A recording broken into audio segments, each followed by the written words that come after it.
The message arrived on a Tuesday, a series of mathematical sequences transmitted from the edge of the solar system that even the most basic computers on Earth could recognize as intentional communication. By Wednesday, the world knew humanity was no longer alone in the universe. By Friday, the United Nations Security Council had assembled a team to respond. Elizabeth Morgan stood at the window of her Washington, D.C. apartment, watching rain streak the glass while the television droned behind her. The president had just finished addressing the nation, explaining that the aliens, calling themselves the Zoraxian Confederation, had requested diplomatic talks. Her phone rang. She knew who it would be before answering. "Ambassador Morgan," she said, her voice steady despite her racing heart. "You've seen the news," said the voice of General Harris. "Not a question." "Yes, sir. We need you to lead the diplomatic mission. Your experience with the Korean reunification talks makes you our best option." Elizabeth closed her eyes briefly. "When do I leave?" 48 hours. Report to Andrews Air Force Base tomorrow morning for briefing." The line went dead. Elizabeth turned back to the window, her reflection now overlaid with a new weight of responsibility. The fate of humanity might rest on her ability to negotiate with beings from another world. The briefing room at Andrews was filled with the best minds Earth had to offer. Elizabeth scanned the faces, scientists, linguists, military personnel, all watching her expectantly. "Ambassador Morgan," General Harris gestured to a tall, broad-shouldered man with close-cropped gray hair. "This is Alan Blackwood, former Navy SEAL. He'll be your chief security officer." Alan's handshake was firm. "Ambassador." "I trust you're good at your job, Mr. Blackwood," Elizabeth said. A slight smile touched his lips. "The best." The general continued introductions. Samantha Powell, intelligence officer. Gregory Carter, communications. Paul Martinez, science liaison. Karen Rodriguez and Peter Wilson, security. Richard Collins, your deputy ambassador. Elizabeth studied each face, committing them to memory. These people would be her team in the most important diplomatic mission in human history. "The Zoraxians have proposed a neutral meeting location at Lagrange Point L3, General Harris explained, pointing to a spot on a digital map of the solar system. "They've already positioned a vessel there and invited us to dock with it." "Samantha," Powell raised her hand. "Sir, my team intercepted communications suggesting the Zoraxians view us as primitive." The exact phrase translated roughly to simple tool makers. Elizabeth frowned. "That could work in our favor. Being underestimated provides certain advantages." "Our ship leaves tomorrow," the general continued. "The diplomatic vessel, Olive Branches, has been retrofitted for this mission. Ambassador Morgan, I suggest you and your team use today to prepare." Later, aboard the Olive Branch, Elizabeth called her team together in the secure briefing room. "I want everyone to understand something," she began. "The Zoraxians have agreed that both parties will be unarmed during negotiations. While we will honor this agreement to the letter, I expect each of you to be prepared for any situation." "Alan," Blackwood nodded. "My team has been training for this. We may enter the room without conventional weapons, but we're far from defenseless." "What exactly does that mean?" Richard Collins asked. Karen Rodriguez smiled. "It means we've been studying everything we could learn about Zoraxian physiology from their transmissions. Their exoskeletons have weak points. Their visual systems are vulnerable to certain light frequencies. And we all have extensive training in hand-to-hand combat techniques designed to work against their physiology," added Peter Wilson. Elizabeth raised an eyebrow. "I was told this was a diplomatic mission." "It is," Alan assured her. "But diplomacy works best when backed by capability. The Zoraxians don't need to know what we're capable of unless they force the issue." The journey to the meeting point took 5 days. Elizabeth spent that time studying Zoraxian culture and language while her team prepared in their own ways. Gregory worked with the translation software. Samantha analyzed intelligence reports. Paul tested various scientific instruments designed to gather information covertly. When they finally arrived at Lagrange Point L3, the Zoraxian ship came into view. It was massive, easily 10 times the size of the Olive Branch. with a design that reminded Elizabeth of a giant metallic insect. "Intimidation tactic," Alan commented, standing beside her at the viewport. "They want us to feel small." "Then they don't understand humans very well," Elizabeth replied. "We've always looked up at bigger things and figured out how to climb them." The docking procedure went smoothly. As the airlock sealed between the two vessels, Elizabeth gathered her team for final instructions. "Remember, we represent all of humanity. We are here for peaceful negotiations, but we will not be intimidated or manipulated. Observe everything. Say little. Follow my lead." The inner door of the airlock opened, revealing 3 tall, mantis-like beings. The Zoraxians stood over 7 feet tall with iridescent exoskeletons and compound eyes that reflected the light in disturbing patterns. Their 4 upper limbs ended in what looked like precision tools rather than hands. Ambassador Morgan, the central figure, spoke through a translation device. "I am Kralvex, Chief Negotiator for the Zoraxian Confederation. Welcome to our diplomatic vessel." Elizabeth gave a formal bow. "On behalf of Earth and humanity, we thank you for this opportunity for peaceful dialogue between our peoples." Kralvex's head tilted in what might have been amusement. "Yes, your species is young, but we believe you may have potential worth cultivating." The condescension was clear, but Elizabeth maintained her diplomatic smile. "We look forward to learning from each other." The Zoraxians led them through corridors lined with materials unlike anything on Earth. Paul Martinez discreetly operated a scanner concealed in his watch. Gregory Carter paid careful attention to the translation devices. Samantha Powell memorized the layout of the ship. They entered a large chamber with a circular table. Other Zoraxians waited there, along with what appeared to be ceremonial guards holding staff-like objects. "Before we begin," Kralvex announced, "all participants must be scanned to ensure compliance with our weapons prohibition." Elizabeth nodded. "Of course." One by one, her team submitted to scans from devices the Zoraxians waved over their bodies. The devices remained silent. No conventional weapons were detected. "Satisfactory," Kralvex stated. "Now we may proceed with these talks between the great Zoraxian Confederation and the insignificant blue world you call Earth." Elizabeth caught Alan's eye briefly before taking her seat. His almost imperceptible nod confirmed what she already knew.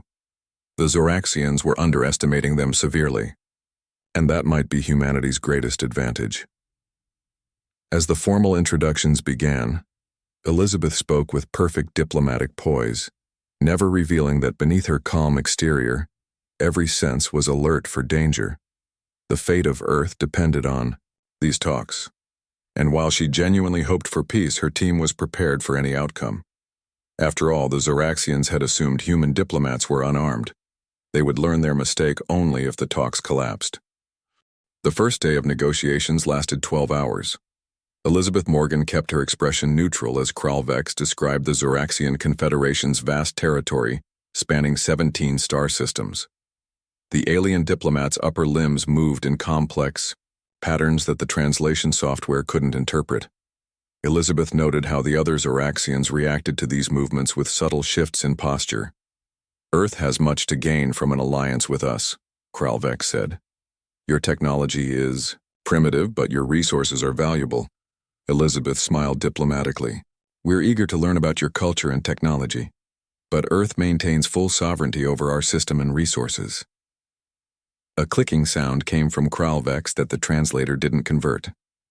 Elizabeth caught Gregory Carter watching the interaction with intense focus. When the session ended, the human team returned to their quarters aboard the Olive Branch. As soon as security scans confirmed no listening devices, they gathered in the conference room. "They're lying about something," Gregory said immediately. "The translation devices are filtering certain communications." Elizabeth nodded. "I noticed. What else?" Alan Blackwood stepped forward. "Their guards aren't ceremonial. Those staffs are weapons, despite the agreement that all parties would be unarmed." "Can you confirm that?" Elizabeth asked. Paul Martinez pulled out his datapad. "My scans detected power sources in those staffs consistent with directed energy technology. The Zoraxians lied about the weapons ban." "That's not all," Samantha added. I hacked into their communication system during the tour. They're calling us easy prey in private messages. Richard Collins looked troubled. Ambassador, I believe we should consider abandoning these talks. No, Elizabeth said firmly. This is too important. We continue as planned, but everyone stays alert. She turned to Karen Rodriguez. What's your assessment of their physical capabilities? Karen brought up a holographic model of Zoraxian physiology. They're stronger than us, but slower. Their exoskeleton has weak points at the joints. Their compound eyes can't track fast movements directly in front of them. Good to know, Elizabeth said. For now, we continue diplomatic efforts. Show no sign that we suspect anything. The second day of talks focused on trade possibilities. The Zoraxians presented a list of Earth resources they wanted access to, including rare minerals, water, and biological samples from Earth's diverse ecosystems. And what does Earth receive in return? Elizabeth asked. Kralvex's mandibles clicked together. Protection. There are many dangerous species in this galaxy. Without our protection, your world would be vulnerable. Elizabeth kept her voice level. Earth has defended itself for millennia. We seek friendship, not protection. A foolish position, another Zoraxian, introduced as Elder Thexra, commented. Your weapons are toys compared to those of spacefaring civilizations. Perhaps, Elizabeth conceded with a smile. But humanity has always been adaptable. During a brief recess, Peter Wilson approached Elizabeth with concern. Ambassador, I observed movement of what appears to be a Zoraxian warship at the edge of our solar system. Elizabeth shared this information with Alan when they resumed talks. He passed a note to Samantha, who quietly began working on her secure tablet. That evening, Samantha called an emergency meeting. I've intercepted Zoraxian military communications. They're positioning for what looks like an invasion. They mention waiting for the signal from Kralvex. Elizabeth paced the room. So these negotiations are a distraction while they prepare to attack. It appears so, Alan confirmed. What's our play? Elizabeth thought for a moment. We continue negotiations, but prepare our contingencies. Gregory, can you modify their translator devices? Gregory nodded. I can create a backdoor that would let me send a disruptive signal if needed. Do it, Elizabeth ordered. Paul, what about their scanning technology? I've studied it, Paul replied. They use a specific frequency range. I can develop countermeasures that would temporarily blind their systems. Make it happen, Elizabeth said. Richard, use our secure channel to warn Earth about the Zoraxian warship. The defense fleet needs to be ready. The third day of negotiations took a dramatic turn when Kralvex presented a document for Elizabeth to sign. This agreement grants the Zoraxian Confederation exclusive mining rights to all outer planets and moons in your solar system, Kralvex explained. In return, we will establish a permanent embassy on Earth. Elizabeth reviewed the document carefully. This would give you control of nearly all resources in our system. I cannot agree to these terms. Kralvex's posture stiffened. You are not in a position to refuse. Your world is isolated and defenseless. I must consult with my government, Elizabeth replied calmly. You have one of your Earth days to accept our generous offer, Kralvex stated. Consider carefully the consequences of refusal. Back on the olive branch, Elizabeth called Earth using their secure quantum communication system. General Harris's face appeared on the screen. We've received Deputy Ambassador Collins's warning, he said. The defense fleet is on high alert. How bad is it? They're planning an invasion regardless of these talks, Elizabeth replied. They've demanded control of our system's resources and are positioning warships. Can you stall them? For another day, perhaps. Have you activated Protocol Aegis? The general nodded. All planetary defense systems are online. The question is, can your team get out safely? We have contingencies, Elizabeth assured him. We'll implement them if necessary.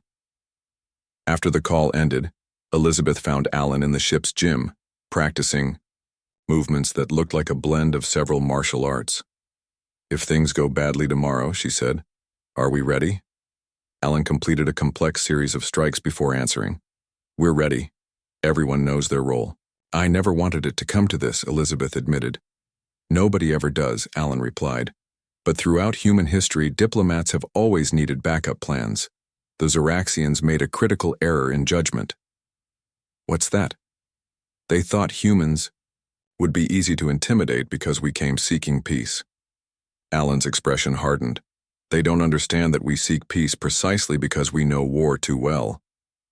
Elizabeth watched as the rest of her security team joined Alan in the gym. Karen and Peter moved through combat drills with frightening efficiency. Their movements were precise, practiced, lethal.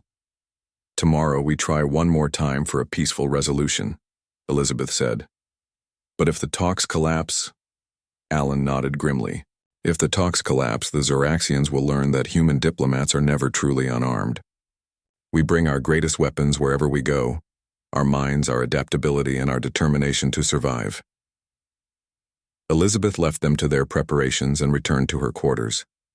She reviewed her notes for tomorrow's critical meeting, knowing it might be their last chance for peace before the situation escalated beyond control. Outside the viewport of the olive branch, the stars looked cold and distant. Somewhere out there, Zoraxian warships were moving into position, ready to claim Earth as just another conquest.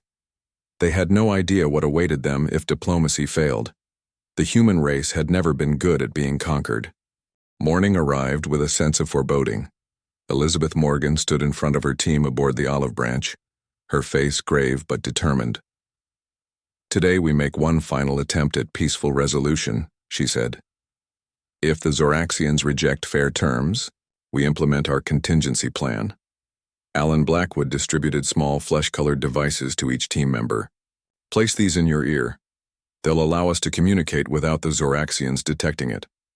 Gregory Carter handed out what looked like ordinary pens. These contain the modified signal disruptors. Twist the top twice to activate.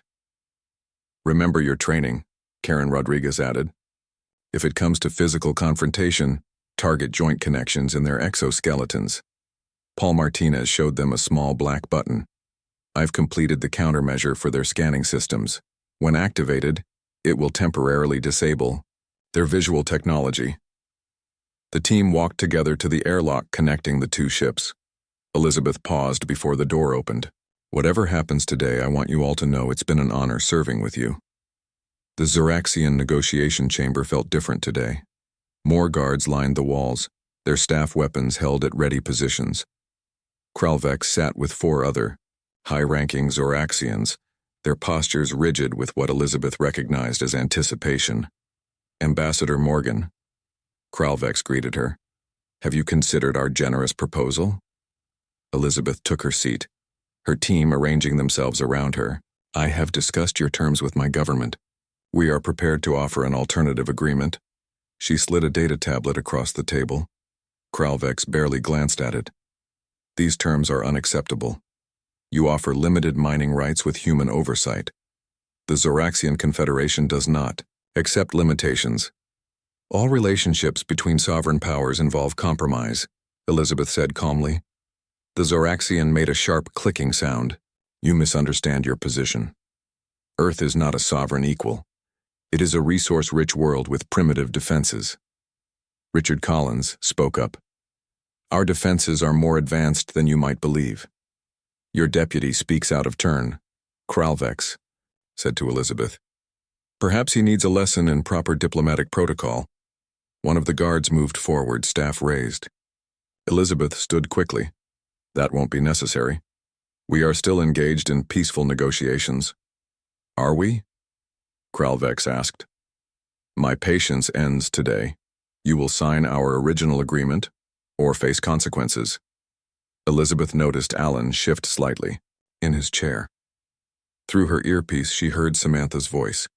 Warship movement detected. They're closing in on Earth. What consequences exactly? Elizabeth asked, stalling for time. Kralvex's compound eyes gleamed. The Zoraxian Confederation has claimed 17 worlds. Some joined willingly.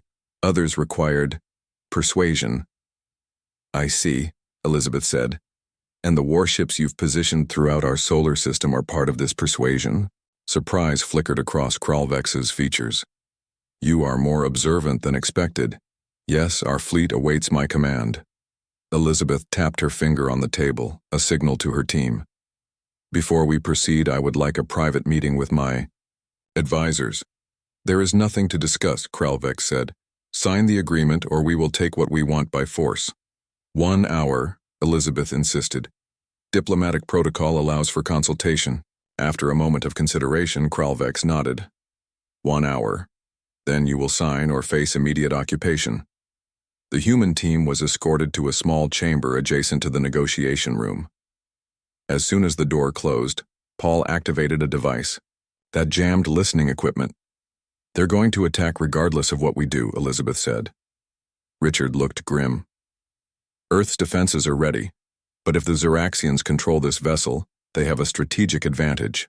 Then we take control of the vessel, Alan stated simply. Elizabeth hesitated. That's an act of war. They've already declared war, Samantha pointed out. They're just using diplomacy as cover. Elizabeth paced the small room. How many Zeraxians are on board? 27, Alan replied.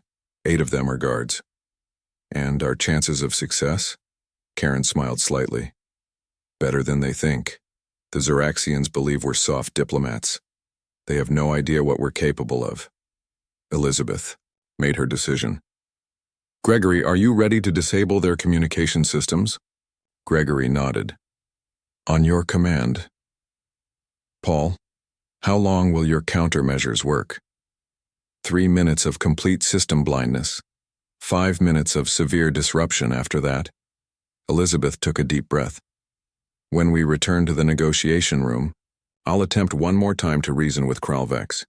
If he refuses, I'll use the phrase, diplomacy has always been humanity's last resort. That's your signal. The hour passed quickly. When they returned to the negotiation chamber, Elizabeth noticed more guards had been positioned around the room. Kralvex sat with what appeared to be a ceremonial weapon now displayed on the table. Your time is up, the Zeraxian announced. What is your decision? Elizabeth stood tall. The people of Earth wish for peaceful relations with the Zeraxian Confederation, but we cannot accept terms that surrender our sovereignty. Kralvex stood as well, towering over her. Then you choose conflict. Unwise. He gestured to one of his aides, who brought forward a different document. This declares Earth a protected territory under Zeraxian rule. Your people will be permitted to continue their simple lives under our guidance.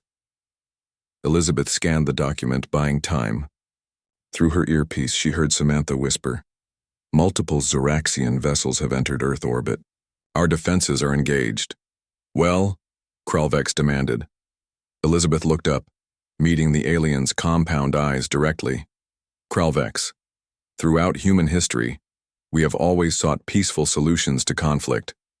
A sign of weakness, the Zeraxian, replied. Elizabeth shook her head. A sign of wisdom.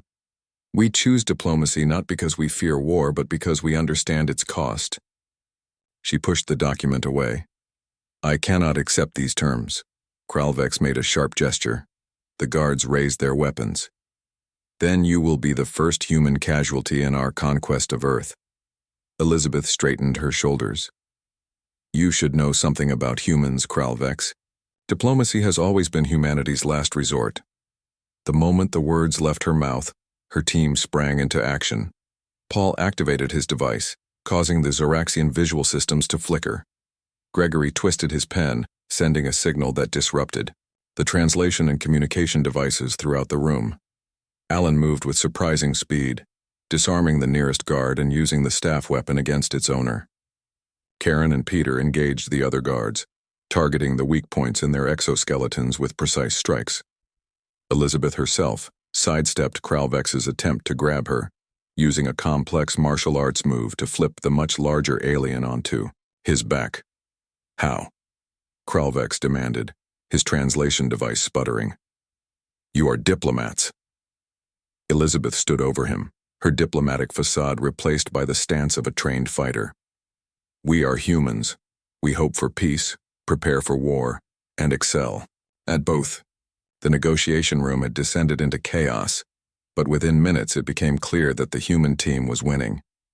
The Zoraxians, despite their physical advantages, were unprepared for the skill and coordination of their supposedly unarmed opponents. Alan called out from across the room where he held 2 guards at bay. "Ambassador, we need to secure the bridge." Elizabeth nodded. She looked down at the stunned Kralvex. "The talks have officially collapsed. Now we negotiate from a position of strength." The corridor outside the negotiation chamber was filled with confused Zoraxian crew members. They had never expected the human diplomats to fight back, let alone with such skill and coordination. "This way," Alan called, leading the team toward what their intelligence suggested was the bridge. He held one of the staff weapons confidently as though he had trained with it for years. Elizabeth moved alongside him, her diplomatic robes now torn at the sleeve from the brief struggle. "Samantha, status update on Earth?" Samantha tapped the small device attached to her wrist. "Earth Defense Fleet engaged with Zoraxian warships. They were ready, thanks to our warning." 2 Zoraxian crew members appeared ahead of them, raising communication devices in alarm. Gregory pointed his modified pen and triggered it, causing the aliens' equipment to emit a high-pitched squeal. The Zoraxians dropped the devices, clutching at the sides of their heads where their auditory organs were located. Karen moved past, the disoriented aliens using quick strikes to the nerve clusters that their intelligence had identified. The Zoraxians collapsed to the floor, immobilized but conscious. 3 more corridors to the bridge, Richard said, consulting the ship layout he had memorized during their first tour. Paul was working on a captured Zoraxian data pad. "I've accessed their internal communications.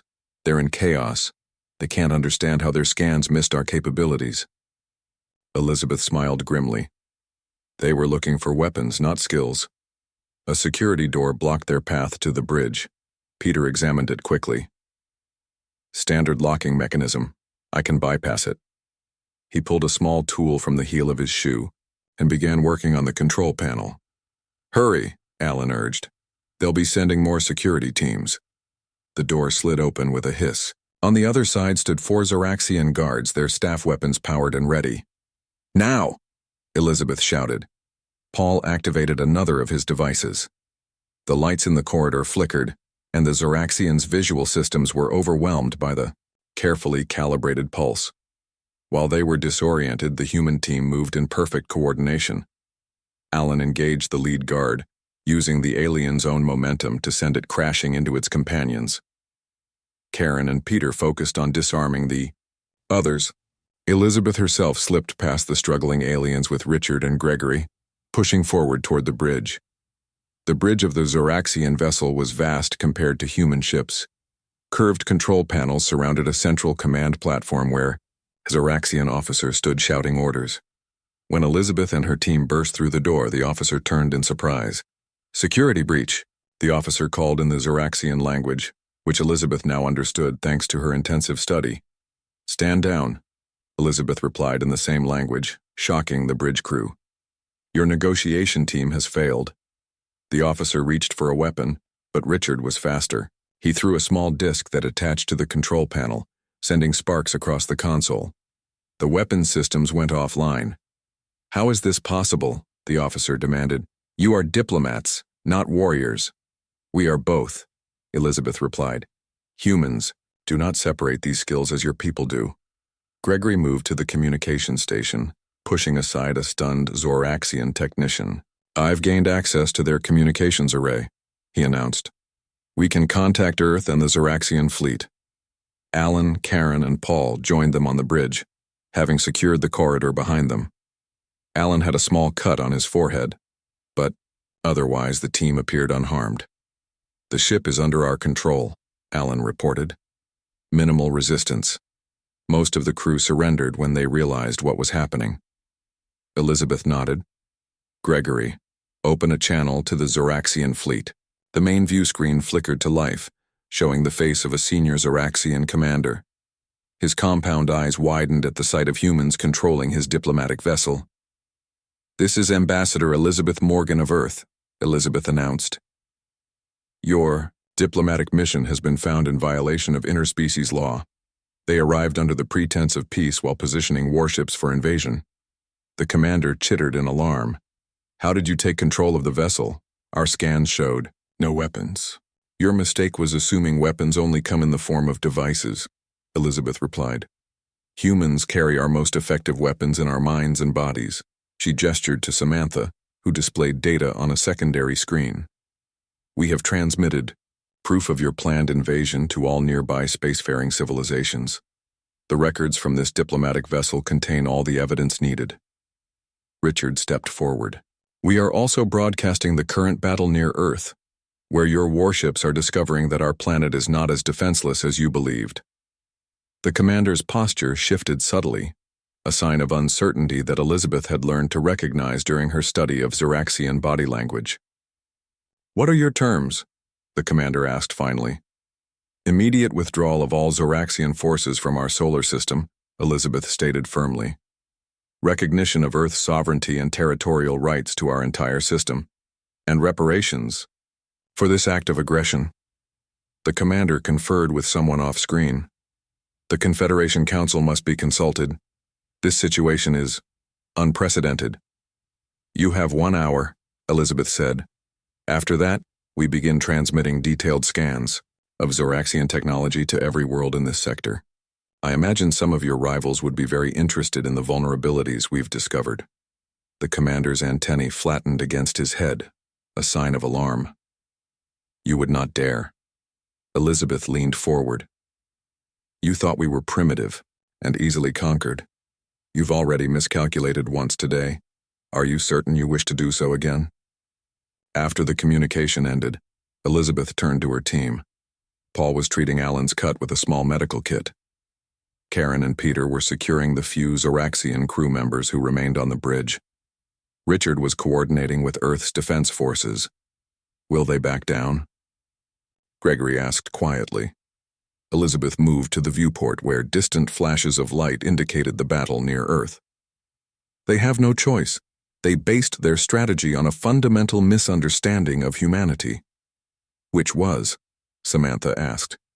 "That peace-seeking means weakness," Elizabeth replied.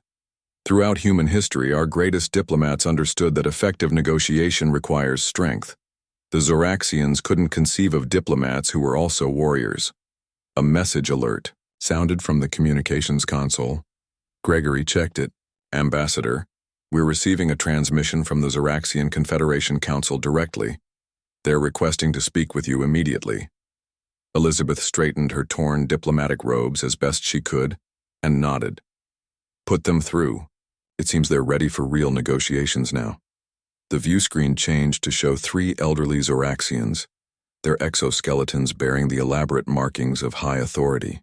"Ambassador Morgan," the central figure began, "the Confederation Council wishes to express concern over recent events." Elizabeth allowed herself a small smile. For the first time since their arrival, the Zoraxians were speaking with genuine respect. "We welcome the Council's attention to this matter," she replied. "Earth is ready for honest diplomatic relations between equals." As the real negotiations began, Elizabeth caught Alan's eye across the bridge. He gave her a subtle nod of approval. The Zoraxians had learned a valuable lesson about humanity today, one that would spread quickly through the galaxy. Humans were indeed dedicated to peace, but they were never, ever defenseless. 3 days had passed since the human diplomatic team took control of the Zoraxian vessel. The Zoraxian warships had withdrawn to the edge of the solar system, maintaining position, but no longer advancing toward Earth. On the bridge of the captured ship, now renamed New Horizon, Elizabeth Morgan looked out at the stars while her team continued their work. "Ambassador," Samantha called from her station, "the Zoraxian Council has approved our terms. They're sending a new diplomatic team to finalize the agreement." Elizabeth nodded. "Any word on Kralvex?" "The Council has stripped him of rank," Richard Dye replied. "Apparently, failure is not tolerated in the Confederation. He's being sent back to their homeworld for punishment." Alan approached with a datapad. "Earth's defense fleet is holding position between us and the Zoraxian ships. General Harris reports that 3 other alien species have contacted Earth in the last 24 hours. Word travels fast in the galaxy, Elizabeth remarked. They're all requesting diplomatic meetings, Alan continued. It seems our handling of the Zoraxians has attracted attention. Gregory looked up from the communications console. The right kind of attention. The messages show respect, not aggression. One message specifically mentions admiration for our unique approach to interspecies relations. Elizabeth smiled. Let's hope that's diplomatic language for don't mess with humans. The bridge doors opened as Paul and Karen entered, escorting a new Zoraxian. This one wore the elaborate markings of a senior diplomat, much more formal than Kralvex had worn. Ambassador Morgan, the Zoraxian said with a deep bow. I am Senior Diplomat Thexra. The Confederation Council has sent me to properly conclude our negotiations. Elizabeth acknowledged the greeting. Welcome aboard, Senior Diplomat. I trust these talks will be more productive than our previous attempt. Thexra's antennae twitched in what Elizabeth now recognized as embarrassment. The Council extends formal apologies for the actions of Kralvex. He exceeded his authority and misrepresented our intentions. Did he? Elizabeth asked directly, or did he simply fail in carrying them out? The Zoraxian's compound eyes flickered. You are direct, Ambassador Morgan, a quality we failed to appreciate initially. Thexra paused. The Confederation Council has existed for 5,000 years. In that time we have encountered many species. Some became allies, others subjects. We misjudged where humans would fall on that spectrum. A costly misjudgment, Richard noted. Indeed, Thexra agreed. The damage to our warships was unexpected. Your defense capabilities exceeded all our intelligence reports. Elizabeth gestured to a conference room off the bridge. Shall we begin our new discussions with honesty, Senior Diplomat? The new negotiations proceeded with a markedly different tone. The Zoraxians now offered technology exchanges, trade agreements, and mutual defense pacts, terms between equals rather than demands from conquerors. After 6 hours of productive talks, Elizabeth called for a break. She found Alan in the observation lounge looking out at Earth, visible as a small blue dot in the distance. They're being reasonable now, she said, joining him at the viewport. Amazing what a change in perspective can accomplish, Alan replied. Elizabeth smiled.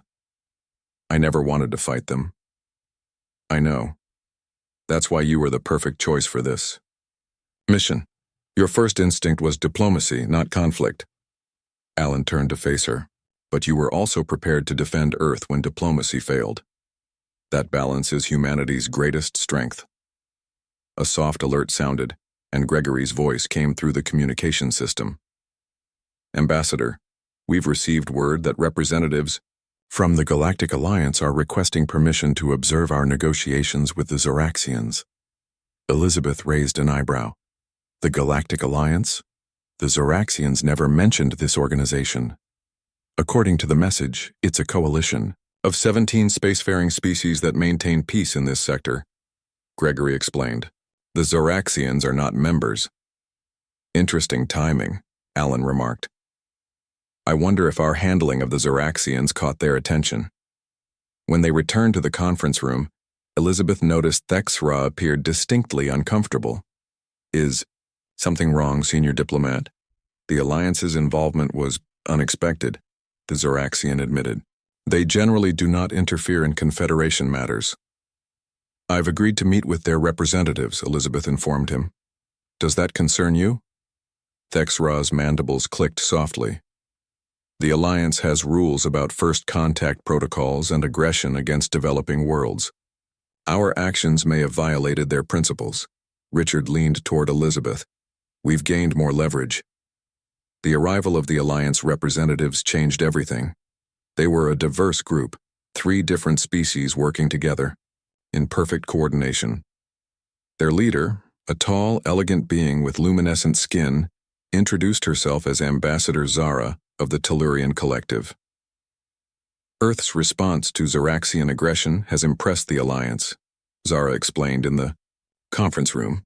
Few species managed to reverse a Confederation invasion attempt, especially on their first contact with interstellar civilization. Elizabeth maintained her diplomatic composure. We prefer peaceful solutions, but we prepare for alternatives. A wise approach, Zara agreed. The Alliance has been monitoring the Confederation's expansion for centuries. Their pattern of conquering developing worlds under the guise of diplomatic missions violates our most fundamental principles. Thexra shifted uncomfortably. The Confederation has legitimate interests, which end at the borders of sovereign systems, Zara interrupted. The Alliance Council has reviewed your intended actions toward Earth and found them in violation of Section 12 of the Galactic Charter. Elizabeth watched the exchange with interest. The galaxy was more complex than humans had imagined, with politics and power struggles just as complicated as those on Earth. The Alliance extends an invitation to Earth to join as an observing member, Zara announced, turning to Elizabeth. Your species has demonstrated both the wisdom to seek peaceful solutions and the strength to defend your principles. These are qualities the Alliance values. 2 weeks later, Elizabeth stood in the White House Oval Office delivering her report to the President and Joint Chiefs of Staff. In summary, she concluded, Earth has established formal diplomatic relations with both the Zoraxian Confederation and the Galactic Alliance. The Zoraxians have withdrawn all military forces from our system and agreed to fair trade terms. The Alliance has provided us with access to their technological database as a gesture of goodwill. The President nodded. And the status of our new diplomatic vessel? Elizabeth smiled. The New Horizon remains under Earth control as part of our reparations agreement. It will serve as our mobile embassy for future contact with other civilizations. After the meeting, Elizabeth found Alan waiting in the hallway. Ready for our next mission? He asked. I hear the Proxima Centauri system has requested an Earth diplomatic team. Elizabeth adjusted her new diplomatic insignia. Always. What's the situation? Potentially hostile? Alan replied with a small smile. But I imagine we can handle it. As they walked together toward the briefing room, Elizabeth reflected on how much had changed in such a short time. Humanity had taken its first steps into a larger universe, and while the galaxy had proven to be dangerous, it had also shown that humans possess something special, the unique ability to seek peace while remaining ready for conflict. The Zoraxians had assumed human diplomats were unarmed, and they had learned their mistake when the talks collapsed. Now the rest of the galaxy was learning that Earth's greatest weapons were not its ships or technology, but the hearts and minds of its people.